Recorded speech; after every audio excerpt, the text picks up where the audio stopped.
Donc nous commençons par les inscrits et je vois que M. Noël Giraud est prêt. Donc je vais lui céder la parole.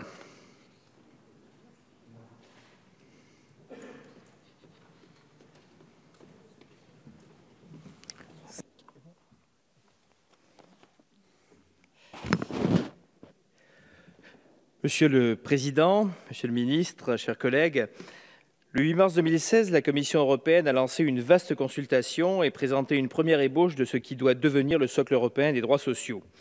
Cette initiative s'inscrit dans le cadre des travaux entrepris par la Commission en vue d'une union économique et monétaire plus approfondie et plus équitable. Comme le président Juncker l'a souligné, l'initiative vise la zone euro tout en permettant à d'autres États membres de s'y joindre s'ils le souhaitent.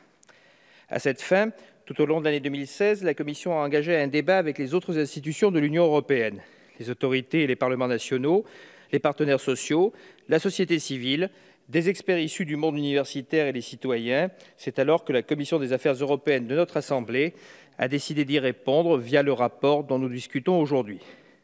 Mettre en place un socle européen des droits sociaux est nécessaire, car la crise économique de ces dernières années a eu des conséquences sociales importantes qui entravent les possibilités de croissance et les performances économiques futures dans toute l'Europe.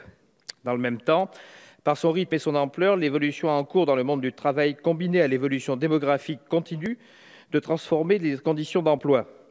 Pour ce qui est en particulier des États membres qui partagent la monnaie unique, il est clair que la réussite future de la zone euro dépend beaucoup de l'efficacité des marchés du travail et des systèmes de protection sociale nationaux et de la capacité de l'économie à absorber les chocs et à s'y ajuster. Certes, un acquis social de l'Union européenne existe. Des règles européennes ont été édictées sur la protection de la santé et de la sécurité des travailleurs et sur les conditions de travail, notamment les droits des jeunes au travail, sur le travail intérimaire, à temps partiel et à durée déterminée, également sur la protection des travailleurs salariés en cas d'insolvabilité de l'employeur et sur le temps de travail. De même que des directives ont été adoptées, notamment sur la non-discrimination en matière d'emploi.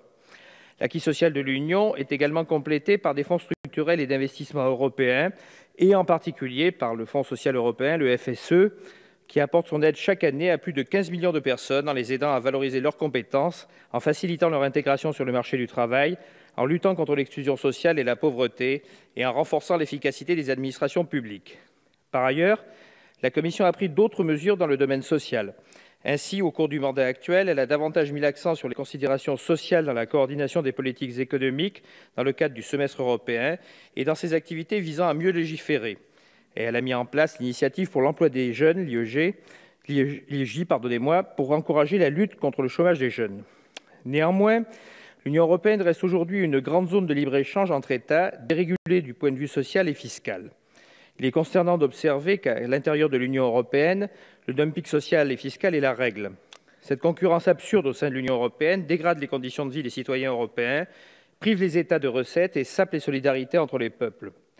Le présent rapport de la Commission des affaires européennes expose ainsi une vingtaine de propositions précises que le groupe de RDP soutient car elles ont pour objectif de permettre une meilleure coordination économique, indispensable à la zone euro en particulier et à l'Union européenne dans son ensemble, d'adapter le droit du travail et la protection sociale aux nouvelles formes d'emploi liées à la numérisation de l'économie et au développement de la pluriactivité, et enfin, lutter contre la pauvreté qui s'accroît sur notre continent.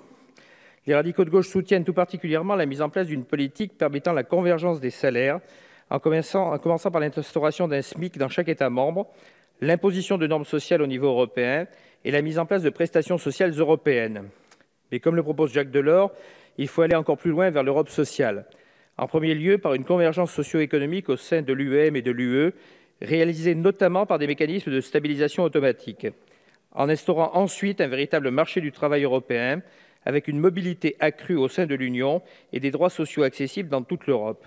Enfin, en promouvant des investissements sociaux pour fixer la base de la croissance inclusive et de la compétitivité. Je vous remercie.